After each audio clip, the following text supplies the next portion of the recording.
Bienvenue dans le podcast bonus. C'est l'épisode bonus. L'épisode bonus sur l'été. Voilà, ce qu'on rentre toutes de vacances.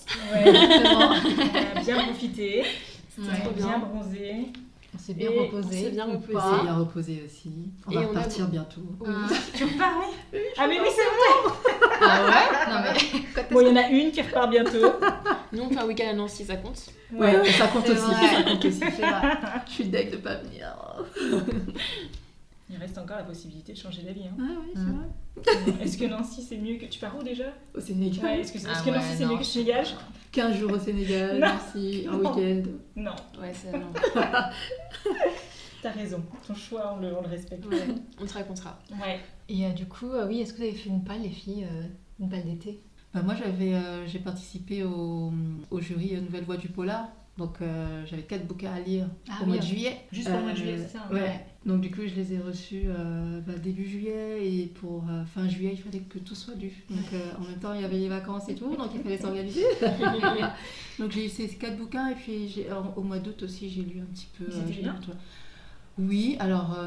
Est-ce que je sors ma phrase ou pas? respiration Oui, avant. Est-ce que je sors ma phrase, Vas-y. ma phrase signature ou pas? Non, en fait, il y en a 2 que j'ai beaucoup aimés. Alors, il y avait 2 bouquins français et 2 bouquins étrangers. Donc, les 2 français, il y en a un que j'ai adoré, un polar. Et il y en a un étranger aussi que j'ai beaucoup aimé. Donc, je pourrais en parler, vous en parler plus tard. Voilà. Mais oui, c'était de belles lectures quand même, de manière générale. Pas de regret de s'être inscrit Pas du tout. Ouais. En plus, c'était, tu vois, il y avait 4 bouquins, donc ça va quoi. 4 bouquins, Ouais, non, ça tu va. les lis. Ouais. Et puis normalement, t'as la remise du prix là en septembre, c'est le 17. Je reviens le 16. J'étais trop contente, je me suis dit, ça va être C'est ça. pile poil. Ouais.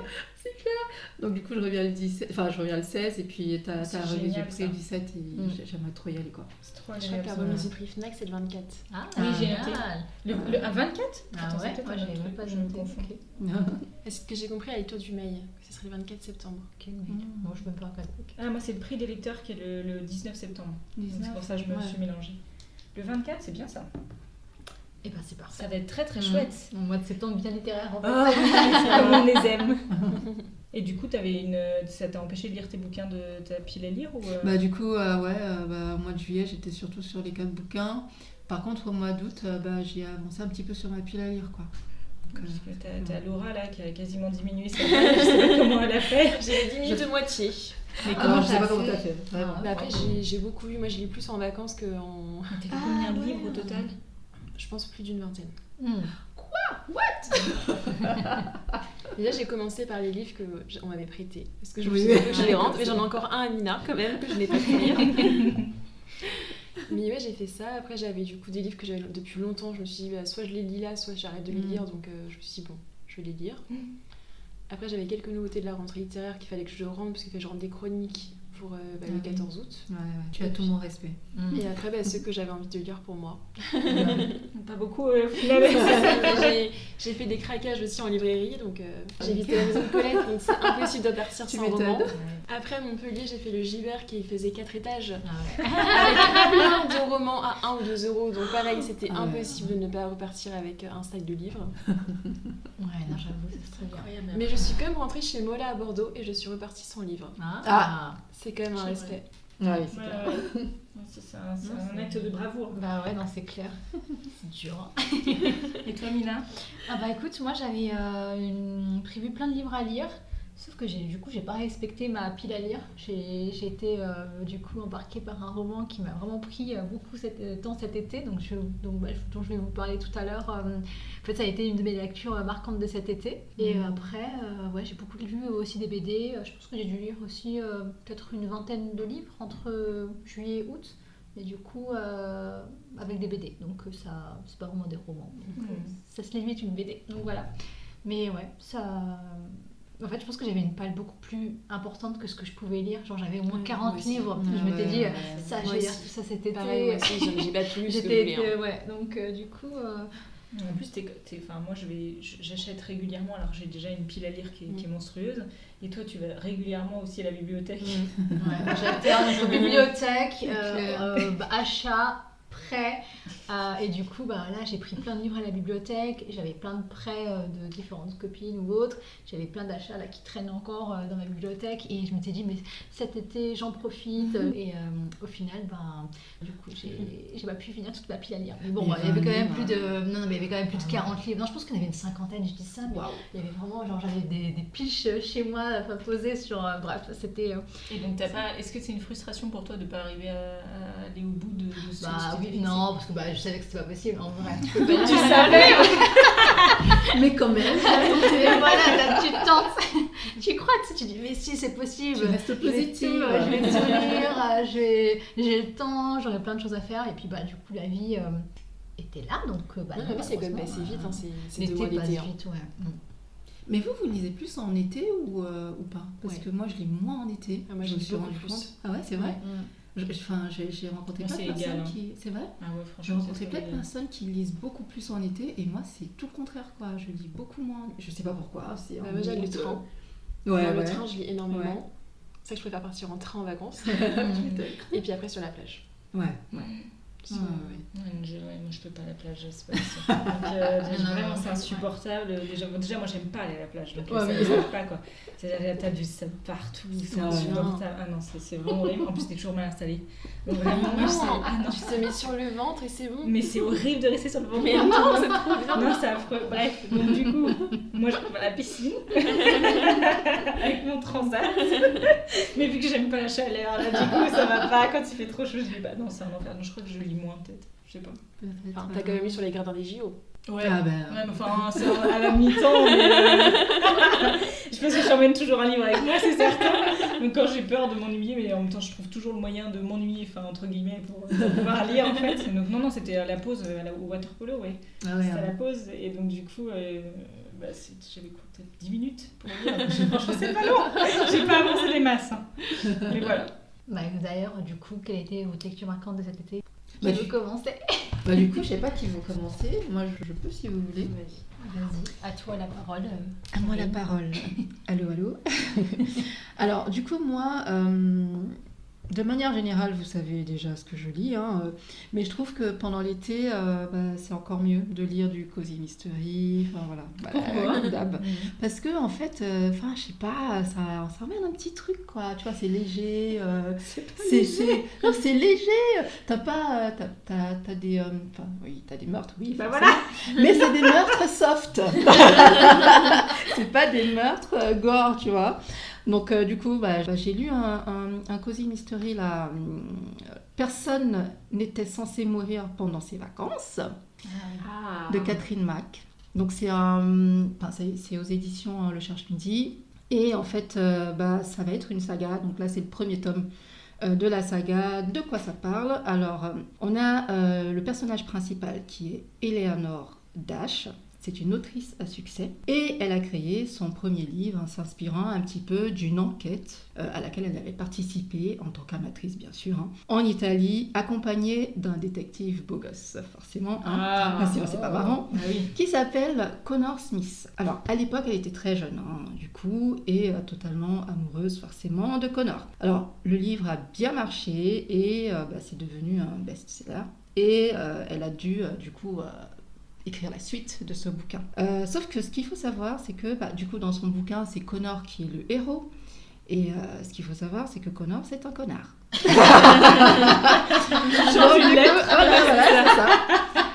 Donc à l'époque où ils ont commencé à sortir ensemble, donc forcément, il a omis de lui dire qu'il était marié. Elle avait 25 ans, c'est une jeune, tu vois. Et voilà, déjà il y avait ça, et en plus de ça, maintenant qu'il sait que le bouquin il marche, etc., donc il exige d'elle une part de ses revenus. Bon, après on découvre pourquoi, comment et pourquoi il est obligé de lui donner tout ça. Donc tout ce qu'il faut pour le détester, ce connard. Donc pour la promo de son dernier bouquin, donc Eleanor doit se retrouver à nouveau en Italie, avec sa sœur qui joue les assistantes pour elle, avec le Connard et avec d'autres écrivains donc, qui sont avec elle en Italie et à ce moment-là donc on a Connor qui va lui révéler quelque chose, donc il va lui dire que quelqu'un essaye de le tuer. Donc il y a eu plusieurs tentatives, donc il lui explique « Tu m'étonnes ! Il est tellement détestable ce mec, tout le monde le déteste, hein. Enfin toute l'équipe le déteste. » Et la question, donc, c'est de savoir est-ce que réellement quelqu'un essaye de tuer Connor et pourquoi. Donc il y a tellement de raisons que franchement tu t'y perds. Donc moi j'ai apprécié ce bouquin.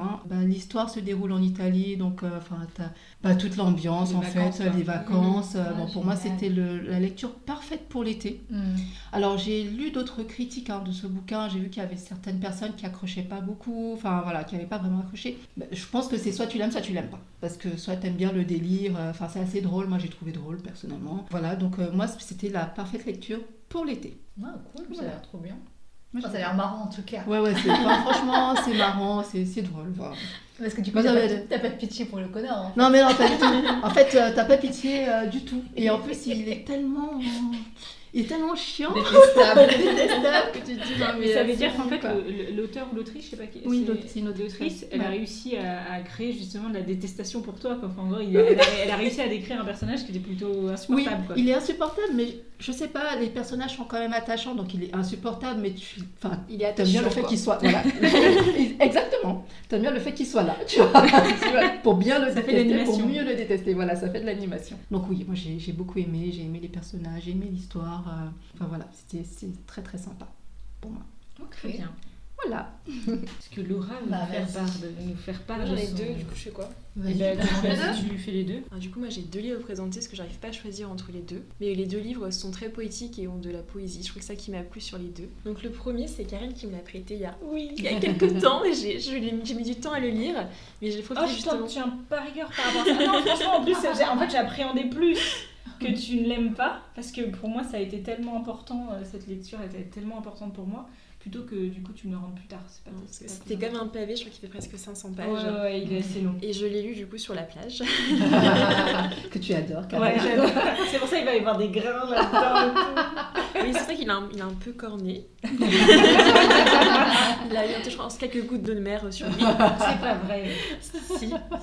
Et du coup, on est au Vietnam, donc pendant les guerres du Vietnam, et on suit du coup Mien, qui est une jeune femme qui est mariée avec un monsieur qui est assez aisé, qui a un petit garçon, et il y a son premier mari qui avait disparu il y a une 15aine d'années, qu'elle pensait mort, et donc elle avait bien attendu les 2 ans réglementaires avant de se remarier, et qui revient. Et là, elle est contrainte, vu qu'il revient en héros de la guerre, elle est contrainte de repartir avec lui, et donc de revenir avec son premier mari. C'est horrible. Ouais. Non mais cette femme, elle est incroyable, elle a une force, parce qu'à chaque fois, elle essaie de protéger son fils, de protéger son mari qu'elle aime. Et en même temps, elle va faire non plus de mal à son ex-mari, enfin son mari de jeunesse. Elle se sacrifie complètement. Ouais, c'est une femme qui sacrifie pendant tout le livre, mais qui reste forte et qui reste belle. Et moi, j'ai eu beaucoup de respect pour cette femme. Moi, j'ai été en colère tout du long.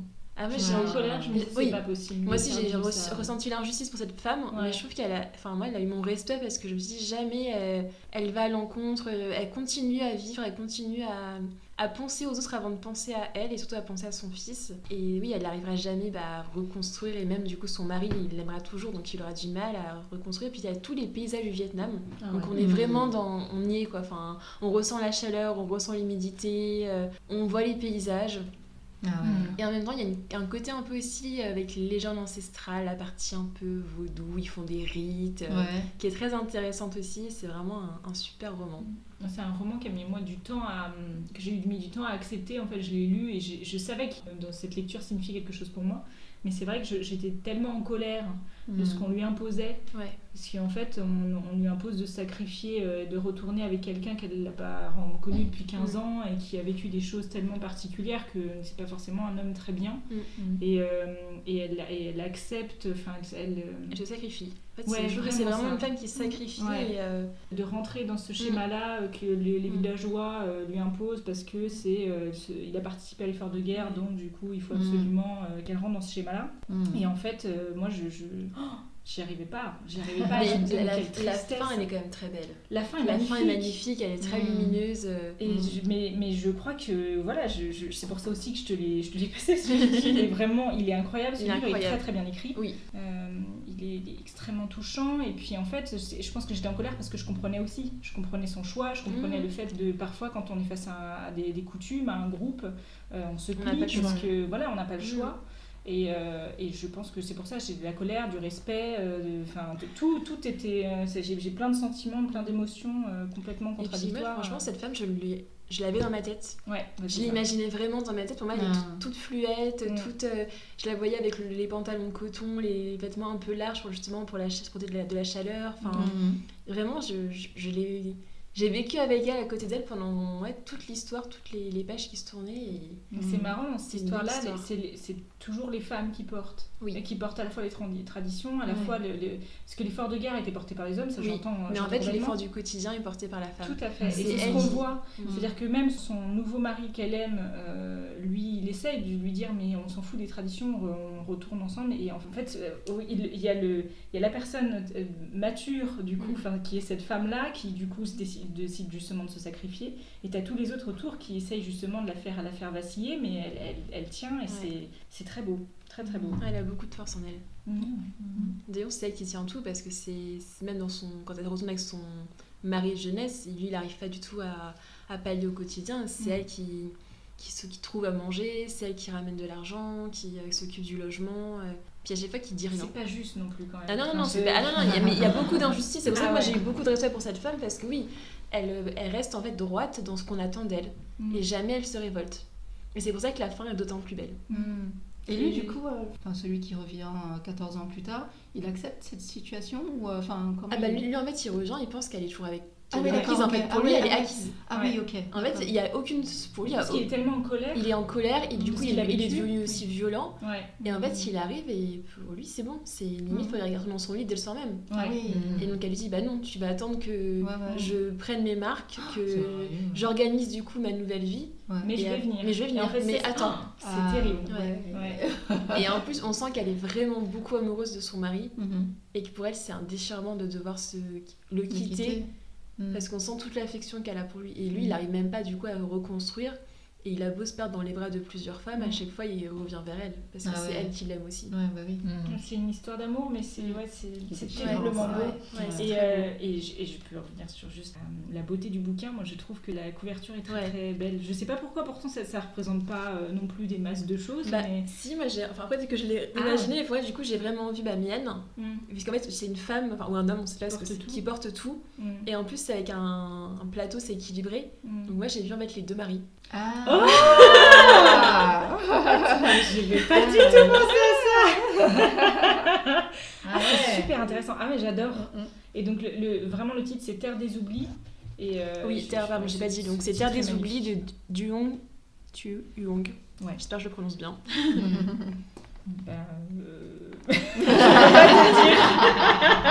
Je peux pas te dire, mais pour moi oui tu dis bien. Et le deuxième livre alors le deuxième, c'est Le ciel en sa fureur de Adeline Fleury. Il est sorti en janvier. Alors j'en avais beaucoup entendu parler sur les réseaux. Je la suis sur les réseaux, Adeline Fleury, puis j'aimais bien ce qu'elle partageait. Elle est aussi éditrice aux éditions des Observatoires, je crois. Et du coup, ma tante qui vit à Limoges, elle a fait le salon du livre de Limoges. Et elle me l'a pris pour mon anniversaire. Donc il est dédicacé. C'est bien ça. Et je l'ai ramené dans ma valise et du coup, je l'ai lu comme ça. Et en fait, je ne savais pas de quoi ça parlait, donc je l'ai ouvert.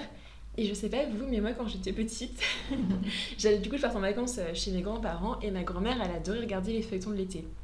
C'est toujours du coup dans un village. Des films Zodiac ou des choses comme ça, c'est ça, voilà. Et du coup il y avait toujours un village, une ambiance, des disparitions, des meurtres, et puis il y a toujours du coup des gens qui arrivaient qui réglaient l'histoire.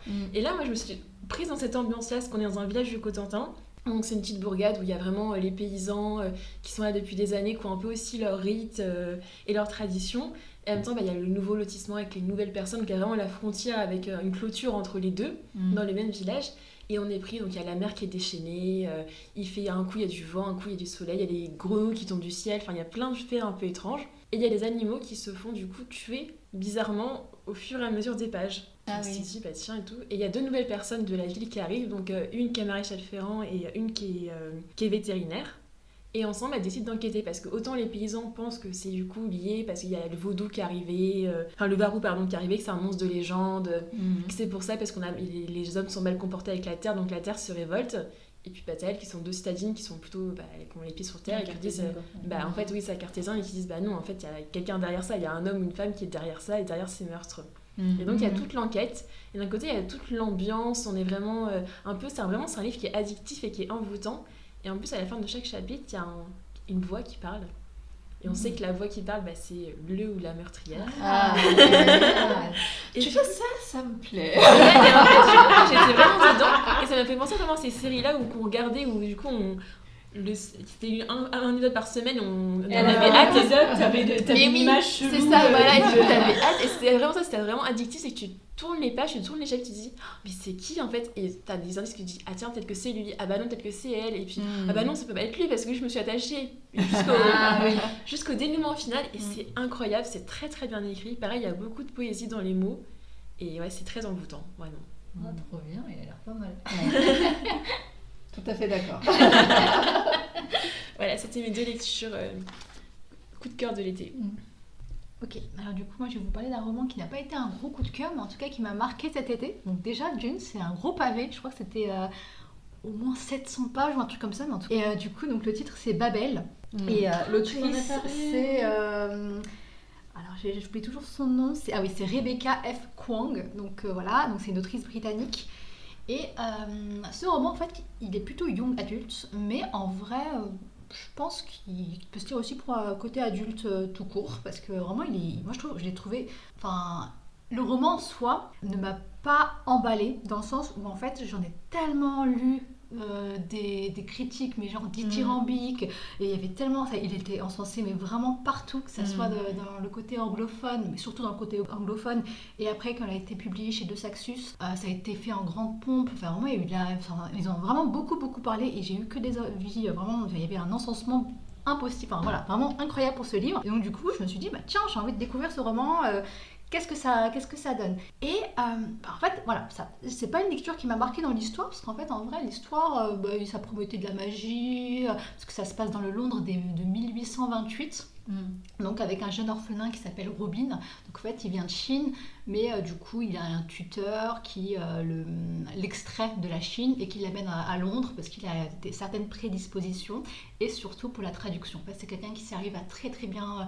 comprendre les langues et à apprendre assez rapidement. Et en fait, il a été extrait de son pays. Alors voilà, il y a plein de trucs derrière, dont je ne vous parlerai pas trop. Mais moi, ce que j'ai trouvé brillant dans ce roman, c'est déjà tout le côté traduction. Parce qu'en fait, ce roman, il parle des langues. Donc déjà, si on aime les langues, on est vraiment encensé par ce livre, parce qu'il est vraiment très beau. En fait, ça t'explique vraiment toute l'étymologie des mots. Moi, j'ai appris énormément de choses, tout ce qui est traduction. Moi qui ai fait des langues, j'adore ça. Ça m'a vraiment beaucoup plu. Mais voilà, donc du coup, rien que pour cette partie, j'étais déjà admirative par tout le travail que l'autrice elle a fait, mais aussi déjà par tout le travail de la traduction aussi. Mais surtout, moi, ce que j'ai beaucoup aimé dans ce roman, c'est l'autrice. Vraiment, c'est quelqu'un qui arrive à dénoncer plein de choses. Donc mais entre les lignes. En fait, elle va pas franco, mais grâce à son personnage de Robin et tout ce qui se passe dans ce roman-là, elle dénonce vraiment tout ce qui est colonialisme anglais, les conséquences que ça a pu avoir dans le monde à l'époque de 1828. Mais aujourd'hui, en fait, ça se transpose aussi aujourd'hui, avec tout ce qui a pu se passer, voilà. Et en fait, les personnages principaux, parce que lui, Robin, du coup, il représente la Chine, mais il y a un de ses amis qui représente l'Inde, donc tout le côté indien. Il y en a une autre aussi qui est toutes les colonies, je me rappelle plus de quelle île elle était, mais en tout cas c'était une île, je crois que c'était la Jamaïque ou un truc comme ça. Et en fait, eux, c'est un peu les porte-drapeaux de leur pays ou ville d'origine. Et grâce à eux, moi je trouve qu'elle arrive à dénoncer plein de choses. Et du coup, je pense que selon l'âge qu'on a et la culture qu'on a aussi dans tout ce qui est géopolitique, histoire, etc., on n'aura pas tous la même lecture de ce roman. Ah non, mais pas du tout. Et en fait, elle nous donne, et moi, ce roman-là, je l'ai lu, alors c'est un gros pavé, donc c'est pas un livre qui se lit rapidement, c'est pas un page-turner, mais moi, je l'ai lu vraiment avec ma vision d'adulte et de quelqu'un qui, on va dire, comprend plus ou moins certaines choses. Et je me suis dit, mais c'est une critique, mais vraiment très acerbe de la société actuelle, de tout ce qui peut s'y passer. Et je me suis dit, et là, pour ça, je peux comprendre pourquoi ce roman il a été encensé, parce qu'il est vraiment dénonciateur de plein de choses, tout en étant très léger dans le sens où ça se lit, c'est pas un roman qui va, je pense moi, me marquer au niveau de l'histoire, de l'intrigue, etc. Mais je pense que l'autrice a utilisé l'intrigue pour justement dénoncer ce qu'elle voulait dénoncer. Et rien que pour ça, voilà. Donc c'est un roman moi qui m'a marqué, qui me marque toujours, et je pense qu'il va me marquer très longtemps. Et personnellement, c'est une autrice que je vais vraiment suivre parce que j'aime beaucoup. En fait, elle a plein de livres qui sont assez connus, mine de rien. Il y a Yellowface qui a fait oui, je l'ai pas encore lu, il paraît qu'il est génial. Ouais, il paraît qu'il est génial. Voilà. Donc celle-là, il est qu'en collector, donc j'ai pas envie d'acheter en collector. Tu vois, j'ai même pas fait le mien. Mais voilà, du coup, ça a été plus une découverte de l'autrice plus que de l'histoire. Mais par contre, oui, il y a un truc très important dans ce roman, c'est que la couverture est vraiment très très très très belle. Vraiment, c'est un objet livre. De toute façon, de Saxus, ils sont assez connus pour ça, en fait, de faire des belles couvertures, des fois au dépens de la qualité. Mais là, pour le coup, c'était très belle couverture et très belle qualité de lecture. À mon tour, ça a été compliqué un peu de choisir. J'ai lu pas mal de belles lectures. Donc j'essaye de voir. Alors on a déjà parlé Americana du coup, que j'ai vraiment beaucoup aimé. Mais là je pense que je vais juste mettre en lumière un livre qui est quand même assez connu. Puisque sur Babelio, je vois il y a 3861 lecteurs. Je me dis, ça va quoi, c'est pas nouveau. Moi, c'est plus la couverture. Moi, je suis très esthétique, donc forcément, ça m'a plu. Et le titre est assez incroyable, je trouve, c'est Le lecteur de cadavres. Donc, d'Antonio Garrido, je sais même pas si Garrido. C'est un auteur espagnol. Et l'idée, c'est vraiment, son genre, c'est le roman historique. Et là, nous nous retrouvons en Chine en 1100, si je ne me trompe pas, dans la Chine des Song en 1100. Et on suit un personnage qui a réellement existé, qui s'appelle Song Xi, et c'est le premier médecin légiste au monde. Et c'est l'auteur du premier traité de médecine légale, pareil au monde. Et en fait, ça commence quand il est tout enfant. Il travaille, il fait des études en droit. Je me souviens déjà plus. Il fait des études en tout cas, et des études qui sont prestigieuses puisque son père travaille également à la préfecture. Mais dans la coutume, quand un parent décède au village, il faut démissionner de la vie, de son travail et d'aller justement faire du coup une espèce de retraite là-bas pour du coup penser nos morts. Et en fait, l'idée c'est qu'il rentre au village avec toute sa famille et là, son père décide de ne pas rentrer, de ne pas revenir à la ville. Lui, il ne comprend pas. Très, très irascible en plus, son père, à ce moment-là. Il ne saisit vraiment pas pourquoi, alors que son père était très heureux de travailler à la ville et surtout qu'il avait un poste assez important. Et s'ensuit une série de meurtres, dont justement la mort de ses parents avec l'explosion. En tout cas, c'est pas une explosion, mais en tout cas, c'est la maison qui brûle. Un incendie. Oui. Et donc, du coup, Si va se retrouver mêlé à cette histoire. Il va devoir fuir son village et retourner dans cette ville, dans cette fameuse ville qui finalement ne veut pas de lui à ce moment-là, il est pourchassé. Et il va faire du travail, il va trouver du travail assez malhonnête, où il va retravailler avec les corps, les cadavres dans les cimetières. Et il avait déjà, justement, dans des études qu'il faisait avant, il travaillait justement sur ses connaissances sur la lecture des cadavres, donc la médecine légale d'aujourd'hui. C'est le terme qu'on utilise aujourd'hui, mais voilà. Et donc, ce qui est passionnant, c'est toute cette... à chaque fois qu'il lit un cadavre et à chaque fois qu'il étudie un cadavre, il va t'expliquer pourquoi du coup le cadavre réagit comme ça, pourquoi du coup ça c'est un meurtre et non pas une maladie. Enfin, ça semble assez simple aujourd'hui, puisqu'avec toute la technologie qu'on a, ce genre de choses, mais mine de rien, je trouve que, étant donné qu'ils n'ont pas non plus les matériaux qu'on a aujourd'hui et la technologie qu'on a aujourd'hui, donc en fait il le fait vraiment avec ses mains, avec ses connaissances, et c'est passionnant. C'est quand même un sacré pavé, et il y a toute une enquête derrière, puisqu'en fait il est complètement... donc son histoire à lui, l'histoire du décès de ses parents, est complètement lié à une machination étatique, et il va devoir justement faire porter sa voix et s'innocenter, et c'est passionnant. Vraiment, moi j'ai adoré, je ne connaissais absolument pas l'organisation de la Chine à cette période-là. Donc il y a vraiment, la partie historique va vraiment en profondeur sur la société de cette époque. Moi j'ai adoré. Voilà. C'est intéressant. Ce livre, il est dans ma wishlist depuis des années. hein. Oui, mais tu m'as dit ça. Ouais, non, mais Ouais, j'ai j'ai vraiment envie envie de de le lire. lire, ça m'a vraiment envie. Bah, je vous le ramène. Mais c'est quand même un sacré pavé. Mais c'est vraiment une aventure. C'est-à-dire que je pense que l'histoire, ce personnage de base, donc il a vraiment existé, donc c'est pas je pense, c'est sûr. Mais je ne sais pas à quel point l'histoire est romancée à la fois. Qu'est-ce qui lui appartient à lui, donc Song-si, le premier, donc un des premiers médecins légistes référencés, on va dire, de l'histoire. Voilà. Donc très bonne lecture et je la recommande pour ceux qui aiment bien l'histoire justement. Ouais, c'est intéressant. Voilà. Trop bien. Voilà, c'était nos lectures. C'était oui, en effet, nos lectures de l'été. On en a plein dont on n'a pas pu parler. Et c'est vrai qu'à un moment donné, il faut savoir faire un choix. Et ça, c'est pas forcément évident. Après, je pense qu'on vous refera des topos comme ça, des petits épisodes bonus. Donc c'est un peu aussi, pour nous, l'objectif, c'est de vous faire aussi découvrir d'autres choses. Et puis rendez-vous au prochain épisode, le 4e. Exactement, l'épisode 4 est prévu donc, pour octobre. Et on vous parle de plein de romans différents. Et on réfléchit également à changer un peu le format. Donc on reviendra vers vous à ce moment-là. Voilà, bonne lecture. Merci de nous avoir écoutés. Merci de nous écouter. C'était Karen. Mina. Laura. Karine. Merci. Merci à vous.